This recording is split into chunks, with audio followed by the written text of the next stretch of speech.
This is actually strangely enough, this is the first time I've seen the film, and it is a very powerful and very haunting experience.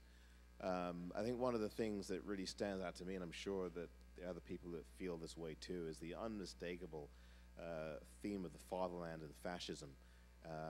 You've touched on the war situation. Certainly back in the early 80s, the Falklands War was a major part of what was running through this, but fascism itself is so rife throughout this film, and how fascism and violence really repel people and break up the human family and the human order, the social order, and how that is decayed excessively by this fascist theme that runs throughout the film. So I think that was one of the things that really struck me as I watched it for the first time tonight, was that recurring theme. And there's a kind of a love-hate relationship with the idea of fascism too. Well, he hides behind it. The thing that killed his father, the ideology that ended up in his father's death in the war, is the thing that he hides behind, because it's like the ultimate protection from the outside world. So yeah, it's a weird irony there. It is. It is a strange and most interesting love-hate relationship. There's a lot of psychology and psychosis running through all of this too, along with that imagery that you've all talked about tonight, the animation, which is very striking and very powerful and very symbolic. Yes, transforming very grotesquely into female and back. Yes. And those were symbols of high guilt and repression. We need to throw it open to questions real soon, but I want to ask both you guys first, since we're talking about the freaky imagery. What is the scariest image in this film, do you think? Oh, please, Ari, I'm going to have to think about this. This is my first time. You've had some time. I think the scariest has to be the flowers. I mean, the flowers, it's just because you know there are certain frames where you know exactly what you're looking at, and then they kind of transform into these bulbous, fleshy images. And that's another thing, you know. There's a lot of flesh, a lot of blood in this film, you know. It's almost like at the end, when he's transformed into, you know, when he transforms into this fascist leader, which I don't particularly believe is about fascism as much as about rock and roll itself, because you know he seems to be drawing a parallel between the audience, between the rock and roll audience and the audience that he has experienced, and fascist crowds. The rally is more like a rock and roll concert than a political rally, anyway. But the way he transforms into this fascist leader is through, you know, ripping through this new flesh, and obviously new flesh, David Cronenberg, and there is a lot of that you feel. I might be reading too much into it, but then, you know, it was university when I first saw this, and you know, we weren't just eating pizza. Very good. Tom, thoughts? I have had time to think, and the vagina dentata, it's a Jungian concept of something turning into a vagina to devour you, was very intriguing at first, but by the third or fourth time, I said, yeah, I get it. The scariest scene for me was that razor blade, twisting the razor blade, and then the drips of water. One reason is personal. My best friend committed suicide that way. This to me was the most frightening. The cartoons were just wonderful, and they could do anything they want. And one thing I noticed watching that scene on the big screen like this, it's one of the very few moments where there is absolutely no music. There is no noise at all. It's just the drip, drip, drip of the blood in the soapy water. So for me, when I was a little girl, it was the giant hammers. I think now it's the masks, the weirdly contorted masks and all the school children, which we see again at the fascist rally. They're just, I don't know, weird and awful. And anyway, so I want to hear what you guys have to say. We are talking and talking. We could be here all night, but you have questions, you have ideas. I'd love to hear them all. So we have a mic being passed around somewhere, I know.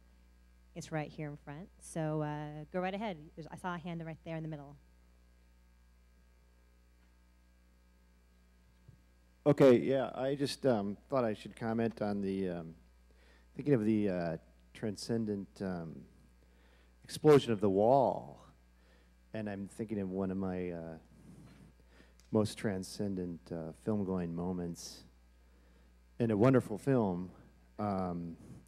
Zabriskie Point, when they, to the sound of Pink Floyd music, there's a slow-mo explosion of a refrigerator, And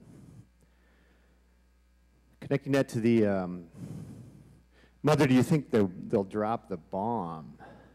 And we seem to find resolution or closure in the movie, in the film, in the music with the explosion. And I don't know. That's it. It's funny that you mentioned that because the lovely and talented Kim Morgan, if she's still here, was, hi honey, was sitting next to me, and when the wall explodes at the end, she leans over to me and she goes, I can never decide whether the wall exploding at the end is a good thing or a bad thing. I think it's a good thing. I think it's catharsis. I think it's him finally letting down the wall that he's built around himself and having feelings, which are horrible, but you know, he's having them now, and maybe that's a good step.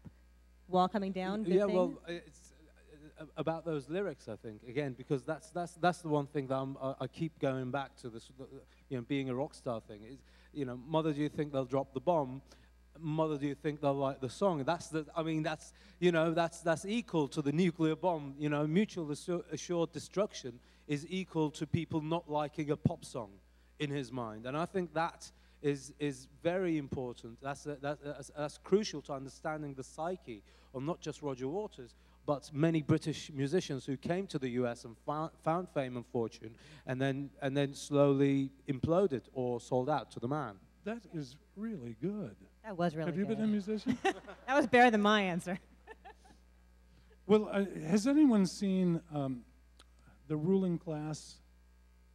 Can I see a show of hands? I heard a yes or two. A few. All right, the rest of you need to see The Ruling Class, and I'll instruct Roger to tell you to watch it.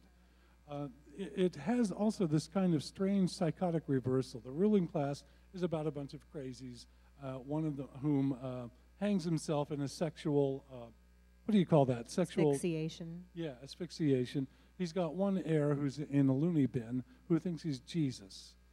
And in the course of the movie, he turns from the loving, wonderful, beautiful Jesus to a Victorian God the Father.